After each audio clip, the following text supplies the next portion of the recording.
अटल बिहारी वाजपेयी हे दुसरे नेहरू होते आणि अटलजी हे नेहरूंचे भक्त होते. जरी आज सध्याचं भाजपचं नेतृत्व हे पंडित नेहरूंवरती रोज चिखलफेक करत असलं तरी अटलजींची ओळख राजकारणातली हे दुसरे नेहरू, काँग्रेसच्या बाहेरचे, विरोधी पक्षांचे. आणि स्वतः नेहरू यांनी अटलजींना त्यांची धडाडी, त्यांचं भाषण कौशल्य, त्यांचं भाषेवरचं प्रभुत्व, त्यांच्यातला सगळ्यांना एकत्र घेऊन जाण्याचं त्यांचं नेतृत्व पाहून नेहरूजींनी त्यांना सातत्यानं आशीर्वाद आणि मार्गदर्शन दिलं. राजधर्माचं पालन कसं करावं हे अटलजीकडून शिकण्यासारखं आहे. प्रखर हिंदुत्ववादी असताना सुद्धा हा देश सगळ्यांचा आहे असं मानणारे ते होते. आणि जोपर्यंत अटलजी यांच्याकडे भाजपचं नेतृत्व होतं तोपर्यंत भाजप हा सर्वसमावेशक होता आणि तोपर्यंत भाजपला देश एक आणि अखंड ठेवायचा आहे याच्याविषयी लोकांच्या मनामध्ये विश्वास होता. दुर्दैवानं अटलजी गेले आणि त्यांच्याबरोबर त्यांची ती भूमिकाही संपली. अटलजी यांना बाळासाहेब ठाकरे फार मानत होते. भारतीय जनता पक्ष आणि शिवसेनेची जी युती झाली त्या काळामध्ये हिंदुत्वाच्या मुद्द्यावर, त्यातले एक प्रमुख शिल्पकार अटल बिहारी वाजपेयी होते. आणि अटलजींचा शब्द जो होता हा बाळासाहेबांसाठी फार महत्त्वाचा ठरत होता किंवा बाळासाहेबांचा शब्द अटलजी मानत होते. असे अटलजी जरी आपल्यात आज नसले तरी आम्ही भाजपबरोबर नसलो तरी आम्हाला अटलजींचं स्मरण कायम होतं.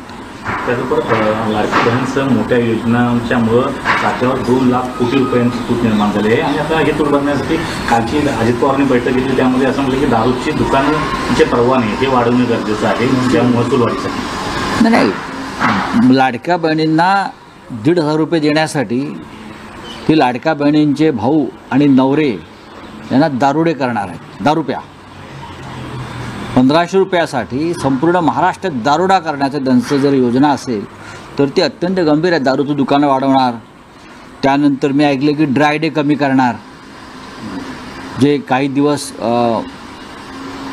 हॉटेलमधून रेस्टॉरंटमधून दारू विक्रीवरती बंदी असते तर ती बंदी कमी करतायत.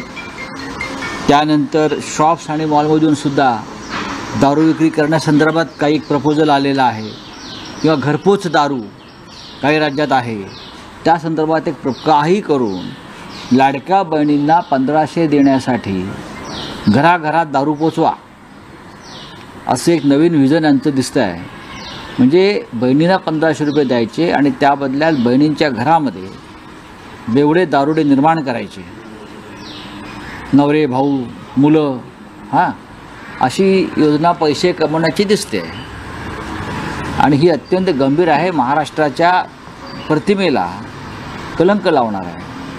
अजित पवारांसारखा नेता हा विचार करत असेल, अजित पवारांसारखा नेता या बाबतीत महसूल वाढवण्यासाठी, तर ते राज्याचं दुर्दैव म्हणायला पाहिजे. जर खरोखर ते असा विचार करत असतील तर त्यांनी यशवंतराव चव्हाण हा महाराष्ट्र शाहू फुले आंबेडकरांचा वगैरे जे नेहमी म्हणत असतात ना, आणि त्यांच्या होर्डिंग्सवर किंवा त्यांच्या कार्यक्रमात शाहू फुले आंबेडकरांचे जे फोटो लावतात ते लावणं बंद केलं पाहिजे. निकष कठोर केले जाणार आहे आता पाहिलं गेलं तर लाडकी बहिणीच्या संदर्भात. भविष्यात ते अशी योजना बंदही करू शकतात. मी तुम्हाला आता सांगतो, लाखो हजारो कोटींचं ओझं घेऊन आणि त्यात परत भ्रष्टाचाराची लुटमार सुरूच आहे.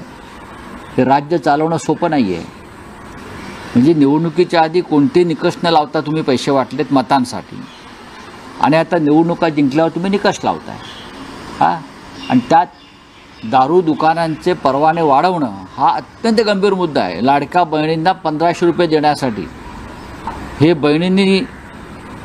बहिणींनी आपल्या घरामध्ये कोणतं विष आपण आणतो 1,500 रुपयात, याचं आता चिंतन केलं पाहिजे. हे सरकार जे आहे हे खूप चांगल्या मनानं पैसे देत नाही. महाराष्ट्रात नव्हे तर देशामध्ये जो महागाईचा उच्चांक गाठलेला आहे.